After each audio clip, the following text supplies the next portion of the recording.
Art is knowing yourself, know thyself, or know thyself through art. Actually, what we do all over our life, it's knowing ourselves.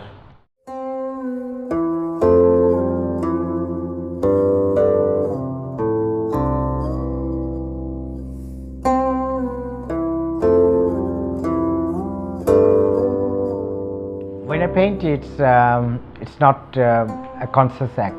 It's an unconscious act basically, because I don't know who am I in that time.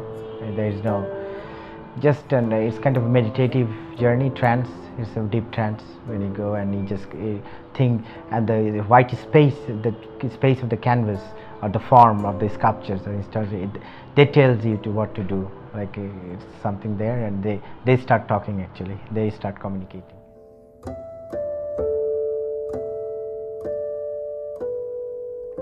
To me, art is it's like breathing, sleeping, eating, and daily life. So it's not something from outside. It's from my body inside. It's coming out from my body and mind and soul.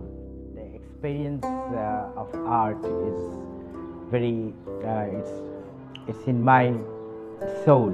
It's a soul experience. It's a soul journey through culture and through spirituality, through intellectuality, and through the political reality. I kind of make a collage, and it depends on my experience, recent experience, or time to time journey of mind and my body and everything. The time and space, the journey of the time and space is very important for everyone and for me also. So it happens naturally. So you can say I'm a natural artist. I'm a natural artist. I think knowledge and information, these are not so important. The important thing is what you are, and what we are. It is not knowledge, not wisdom, or anything else. It is what we are. It's something else. And if you know what you are, you can create anything.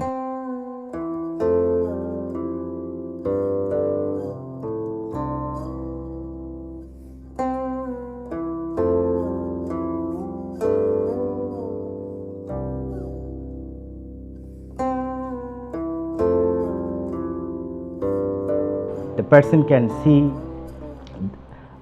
their own experience through my art.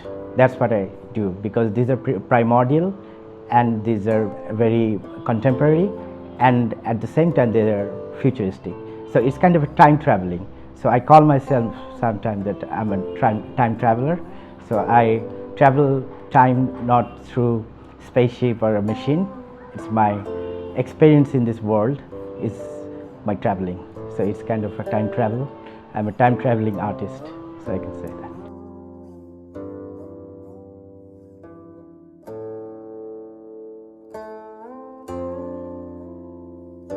Everything is vision. When you read something, you can see. When you write something, you can see. Not in your outer eye, from your inner eye. So when I realized it's all about seeing, so why can't I create something that people can see and I can also see? So art is that's why art calls visual art or visuality. It has a strong presence of visuality. So I started creating art. Everything I found in art, so it became more important. Then okay, let's do art first. If you die, there is no world, or if you're born, there will be a world. So it's me. So when I found that if I want to know myself, I have to create. So that was my first journey. First, we try to manage our basic needs, like eating, sleeping, and having comfortable life and everything, the struggle part. But when it's over, then you start knowing yourself. Okay, I'm done. I can eat. I can sleep. I can walk. But who am I? What I'm doing here? Am I an animal, or am I a human, or am I a bird? And nobody gets the answer actually. Nobody gets the answer because you are just an entity. So you cannot think as an entity yourself. You need a form. So we call it human because we are human as a form. But it's not satisfactory answer. And I think to know the entity is all journeys like that. It started science, politics, everything is just to know the entity. Who am I? And I think there is a greater entity. There's a mega entity, the greatest entity, and we are part of it. We call it God, or we call it anything like that, the superior entity. So we are just a part of the superior entity, just a drop of the fragments of the superior entity. If I want to know my entity, I have to know the superior entity, and to know that, I have to create something. It's like looking at the mirror, creating an artwork, creating something. Creation is like a mirror. You can see yourself there. The whole world is a creation, and it's a mirror. We are looking at a big mirror, and that's what. If the mirror breaks, it's an illusion, and this world is an illusion. When I first realized that this world is an illusion, not as a word, nice word, it's as a sentence. When I really realized that this is an illusion, my journey started. So then I started thinking, so what is not illusion? If it is all things are illusion, so what left that which is not illusion? So I start seeking what is that, and there's a quote from Rumi. I can say, what you are seeking, that's also seeking you. So it's like that. Actually, I was seeking for a mirror at the end, and then it was all self, and yourself is not yourself. It's just borrowed from somewhere. So the whole creation is borrowed from somewhere. So when I realized that, suddenly my language came out, and images from other world came out. Through meditation, I understand that this is an illusion, and there is a realistic world, like Plato's ideal world or anything. And this is just a mirror image of the world, or the holograph of the world.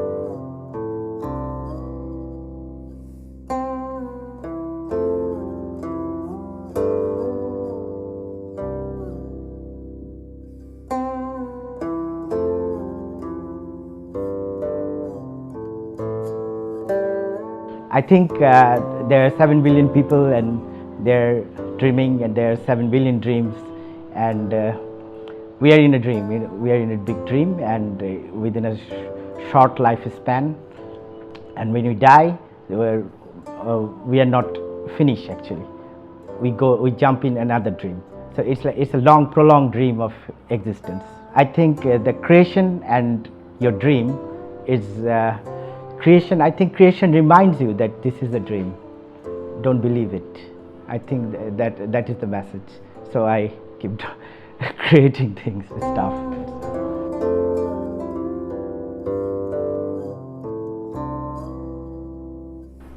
There is a world which is more pure, more authentic, and this is just a replica, I can say. And this is just a replica. This is just a metaphor of the real world.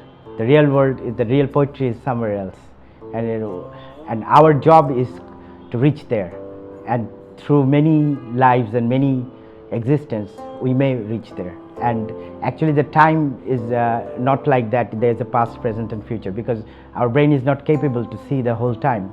It has no segments actually. There's no future, there's no past. It's a continuous time. It's a continuous time, but we cannot see it. If we can see it, we can have the super mind, and the super mind is our goal. And through many incarnation, we can go there. And that's what the monks and the sadhus and the dervishes, they achieved that. This is my personal belief, and many people believe that. It's full of suffering, and full of pain, full of anger, and full of conflicts, full of wars. It's this world. And soul wants this experience. I don't know why, but I think soul wants to come back again and again. Even the higher soul, they wants to come back, because the human experience is very valuable. The worldly experience, even the experience of a monkey, or experiences of a donkey or any animal like a turtle, these are very valuable experience in the universe. So because they are life, so life is very important for the soul. Soul wants life, and they lives there. In my artwork, these are, I think these realities I want to express in my artwork. It's very secretive and very symbolic. But if someone decode my work, they can find a lot of stuff like this: science, religion, politics, spirituality, and mostly recently I'm working on basically on spirituality, and it helps to create a new dimension in my work, because I get easily bored with my work, and also with the world, because I'm a seeker. I wasn't conscious about alternative art or mainstream art. It was only art to me, simple art. So it was easier. So I don't want to do alternative art or experimental art or contemporary art or modern art. It was, I did what I can. And I found it's different language from other people in the mainstream Bangladeshi art and everything. I was most probably one of the earliest painter and an artist, and it was like opening a new world for me, that exhibition, and I did it, and it was vigorously something I took from deep down from my soul, something. It was like 80 paintings, and I did it in 1 month, so it was like and it happens. And then 2 years I did nothing. It was a strange silence. I felt that okay, it's done, and it happens to me when I do something, or I felt okay, it's done, I'm done, I did what I can. Now I have to wait for the next language, and every 2 years or 3 years it changes. I change my style, sometimes 3-4 months, but right now I'm not painting that much, because I know that things are changing, and let it happen silently. If I keep drawing, it might imitate the previous work, so I don't take that risk. So let it happen organically, let it happen just by sleeping or eating or going out. Let it happen in my brain. It's a mysterious place, the upper chamber, so it happens like that. So, and I know if I started painting now fully, so I can see the change. I can see the change distinctively. The change has happened. So that was a point. I want to change the art arena, the art scene of Bangladesh, because I live here, and I have a hidden dream. I can change the whole art scene of the world. So that's my personal hidden dream. So every artist have that intention, I think, when they want to do big work. I like epics, the mega, the narration, the grand narration, the epic quality, epicness of human spirit, and the nature of human soul, the epic soul, epic stories. Even the spiritual world is totally epic. It's nothing small. It's always bigger. It's like a nuclear fusion. You go, and it has no beginning, it has no end. So it's like that, and I want to see my art like that. So it's epic. And sometimes I do very small work, very tiny work. So the biggest and the smallest, I like the both, because both are the epic. The biggest one is the biggest expansion, and the smaller one, the smallest expansion. But the event is same, you can see, just the negative positive. So you can see the epic in a atom and a epic in a universe. So it's like that. So I'm a storyteller basically, and my art is all about storytelling. So we have a great tradition of storytelling in our traditional art scene, like potuas and other in our traditional art, like in Hindu. There are a lot of Hindu myths. They've been drawn by the potuas. The potuas means they used to draw in pots. It's kind of clothes and sometimes shora, made of burnt clay. So these are our traditional. These are our cultures, and also we have Islamic culture also.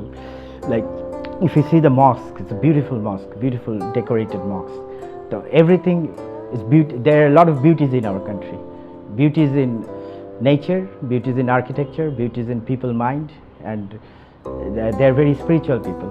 Like if you mix with people in villages, they used to go to mazars, they used to go to masjids, and they have strong faith system. They believe in God, one God, and they have that. So I studied. I didn't do anything. I'm with them, so I got them from them.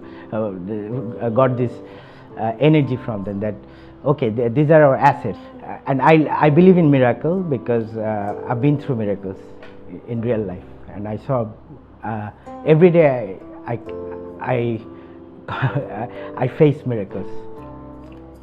Life is miracle, that is another thing, and miracle is miracle, and I face miracles, so I believe in miracle. And I think there is no logic. Logic is just you're going to somewhere, it's just a plan, but not the destination. So destination is something like that. I'm not against anything. I'm just taking everything. I'm just taking, because all human. There is no country. There is no religion. There is nothing. John Lennon. So it's like that. When I paint, I lose the ownership, and when the viewers see it, it's there, actually there, but they also lose the ownership of what they have seen. It's like a river. It's going on. It's going on. It's coming through me. I'm just media. It's like calling a soul. You know, the media, and the soul came, and I release it to the people, the viewer, and they take it, and they also transmit it to somewhere else. It's like that. It's like a river. I know where they transmit it.